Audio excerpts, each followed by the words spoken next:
So today in this video, I'm going to talk about why you should not move to Florida in 2022. A lot of times you see that people talk about the Florida has been very famous among the relocation. Even I have my own videos talking about that. I live in Florida. I love Florida. But this video I'm creating just to give you insight of what to expect in Florida. Again, it's a couple of my opinions and a couple of are the facts. So if you are looking to move here, then definitely you need to be aware about negatives. That negatives doesn't mean that it's kind of, something you cannot overcome, but it's kind of giving you real expectation when you are moving to new state. It's really huge decision to move somewhere. I moved from Michigan long time back. It was kind of big decision still, even though that time I didn't have a family. But if you have a family with kids, or even though you are moving by yourself, it is kind of the huge decision to plan out, especially in this market. This market has been really crazy. 2020 has a big movement happen in the relocation. As soon as the pandemic started, maybe like a 6 month, we saw that pause. People were confused what to do. A lot of companies made the job virtual. That gave a freedom to a lot of people to work from anywhere. And that triggered the idea of the relocation for a couple of reasons. And that's why Florida has been one of the favorite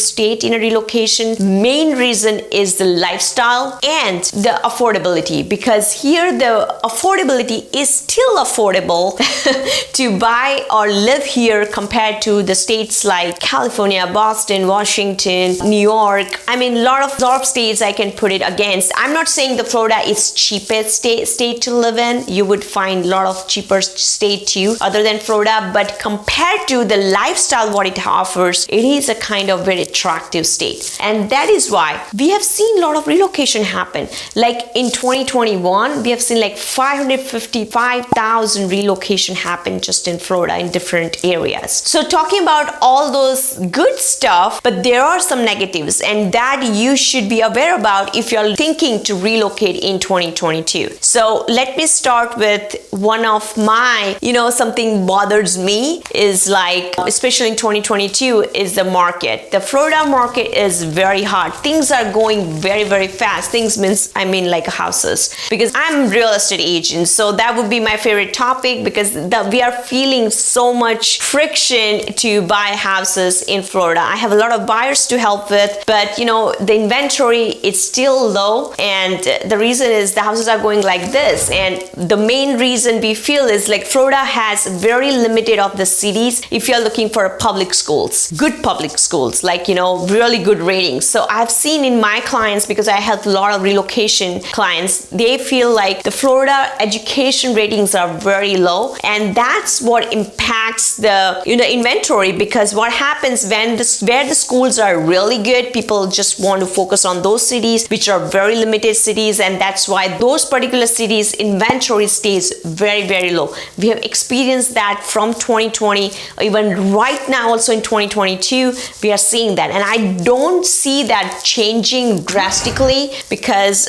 I know there is a little change is happening. I feel like a little bit like things are slowing down, but it's not very drastically. So I still feel like the properties are going in 1 or 2 days. Like a lot of times they just been shown only in weekend. If you contact the listing agent on Monday, you can even see the property. So the reason is they do have the options to sell. There are multiple offers on almost every property, especially in the good cities. So if you're looking to move here, make sure you have done your homework of the area really fast. If you want to learn about it, of course come here one time and do vacation, learn about the area, and then decide. But make sure you know where you're moving. If you're thinking, okay, when my dream property comes, I'll come and then look at it and then put an offer, then maybe this is not a market for you to be in, because this is really fast moving market.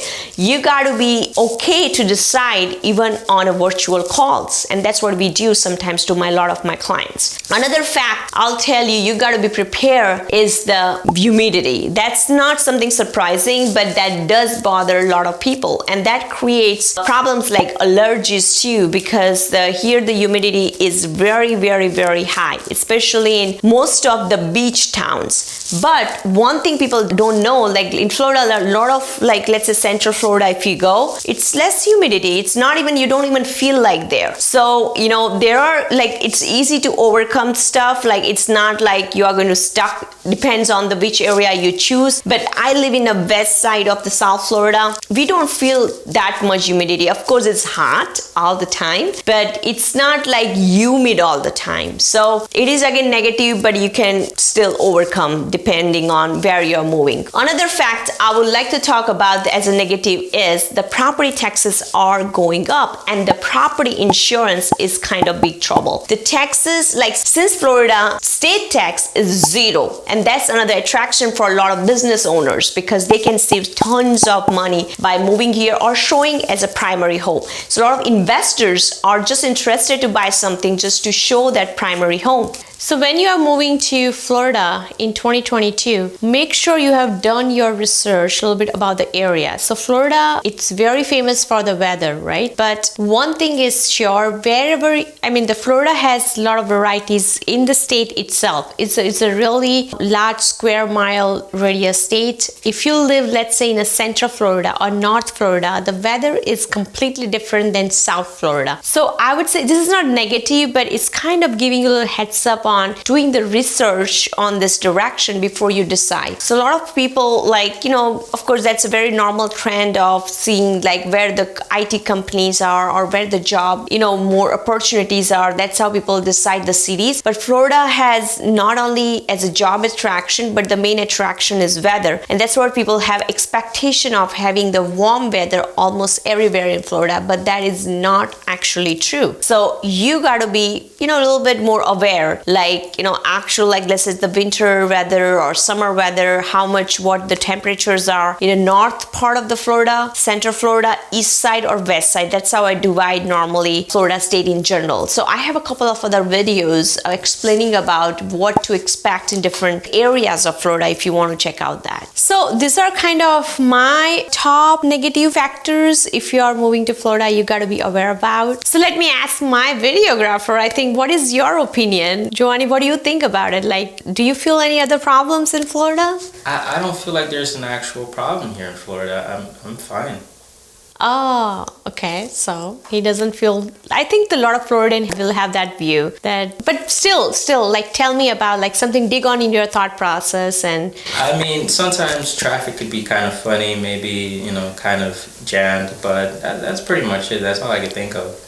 Okay, that brings me the thought process. So yes, he's right. The traffic in cities, like famous cities, like if you go to Orlando, if you go to Miami, Fort Lauderdale, it's crazy traffic. Suburbs are not bad, but the downtowns are still, and I think downtown everywhere is a little bit crazier. However, that makes me think about another negative factor is the public transportation. So Florida has very poor, I mean it, like very poor public transport. I think that, yeah, that should be the one of the biggest negative. I think I'll put in my list. I forgot about it. Because see, I mean, you have to have a car. Whichever part you live in Florida. A lot of times, like, you know, people are moving just for lifestyle purpose. So they question me, like, which would be the great city where I don't have to have a car? Actually, there are like very minimal. Either you live in a downtown or you live, let's say you are just here for the lifestyle. Of course, the Sunny Isle and some of the, you know, the beach towns are great. You can survive for a couple of months, but for grocery shopping,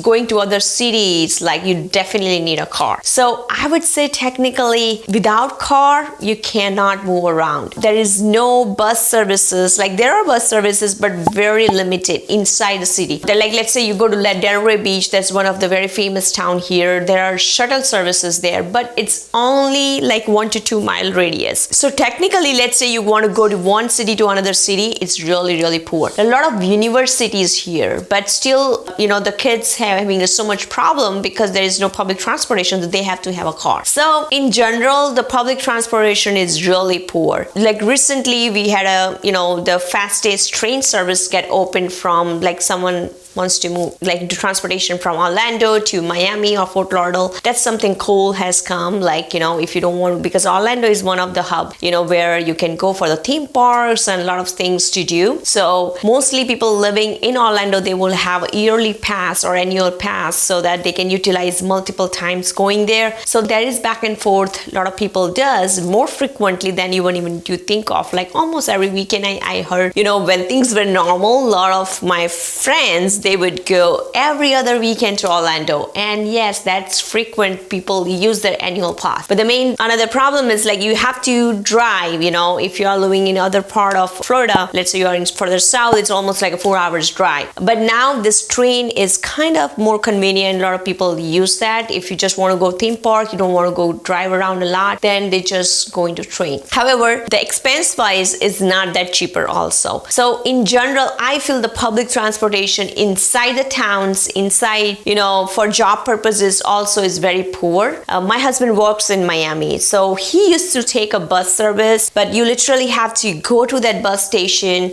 and take that bus. Of course, from their bus stand to the like hospital he works in, he has to take something. So it's a lot of expenses you have to count on. You cannot just rely on public transportation. There is like a tri-rail service here, and that's the same thing too. A lot of people has to park the car there and then go, but not too many train stations I see, you know, in the area. So technically you at least have a 20-25 minutes ride sometime to go to train station. So that's like one of the negative. If you are looking to live in Florida, you definitely have to have a car. Otherwise, you will feel bored. Thank you guys for watching this video, and I'll see you in my next video.